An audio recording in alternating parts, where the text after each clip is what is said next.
അൻവർ വാർത്താസമ്മേളനം പറഞ്ഞു മത്സരിക്കാൻ ആഗ്രഹമുള്ള പക്ഷേ കയ്യിൽ പൈസയില്ല.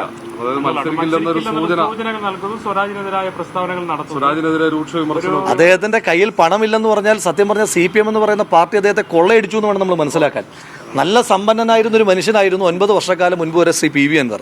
ആ 9 വർഷക്കാലം മുൻപ് സമ്പന്നനായിരുന്ന ഒരു മനുഷ്യനെ CPM എന്ന് പറയുന്ന കൊള്ളക്കാർ കൊള്ളയടിച്ചത് കൊണ്ടായിരിക്കണം അദ്ദേഹത്തിന് 9 വർഷത്തിന് ശേഷം പണമില്ലാതായത്. അപ്പൊ അതുകൊണ്ട് അങ്ങനെ വരെയാണ് ആ മനുഷ്യനെ ദ്രോഹിച്ചിരിക്കുന്നത്. കഷ്ടം. CPM ഒരു സ്ഥാനാർത്ഥി ഉണ്ടാക്കി കൊടുത്തു എന്നുള്ളൊരു ക്രെഡിറ്റ് ഇപ്പൊ നിൽക്കുന്നുണ്ട്. BJPക്ക് ഒരു കാൻഡിഡേറ്റ് ഇല്ലാതിരിക്കുകയാണ്. BJPക്ക് കാൻഡിഡേറ്റ് ഉണ്ടെങ്കിലും ഇല്ലെങ്കിൽ പ്രത്യേകിച്ച് എന്തെങ്കിലും റെലവൻസ് ഉള്ളൊരു മണ്ഡലമൊന്നുമല്ല നിലമ്പൂര്.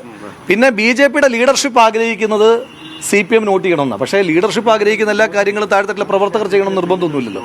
പാലക്കാട്ട് കമ്മ്യൂണിസ്റ്റ് പാർട്ടിയുടെ നേതാക്കൾ ആഗ്രഹിച്ചത് BJPക്ക് വോട്ട് ചെയ്യണമെന്നോ, പ്രവർത്തകർ വോട്ട് ചെയ്തില്ലല്ലോ. എന്ന് പറയുന്ന പോലെ നേതാക്കന്മാർ എന്തെല്ലാം തീരുമാനമെടുത്താലും, നേതാക്കന്മാർ എന്ത് തീരുമാനമെടുത്താലും പ്രവർത്തകർ ഇവിടെ പ്രവർത്തകർ എന്ന് പറയുന്നത് മനുഷ്യന്മാരല്ലേ, സാധാരണക്കാരല്ലേ എല്ലാ പാർട്ടിയുടെയും.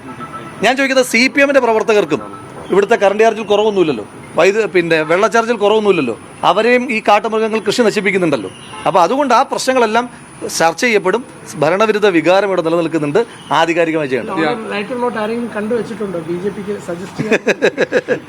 അങ്ങനെ BJPക്ക് ഇവിടെ ആരെങ്കിലും മത്സരിച്ചു കഴിഞ്ഞാൽ, ആര് മത്സരിച്ചാലും, ഇന്ത്യയുടെ പ്രധാനമന്ത്രി ശ്രീ നരേന്ദ്രമോദി വന്ന് മത്സരിച്ചാലും എന്തെങ്കിലും ഒരു പ്രസക്തിയുള്ള മണ്ഡലമല്ല നിലമ്പൂർ. അപ്പോൾ അതുകൊണ്ട് അതിനകത്ത് പ്രസക്തിയില്ല.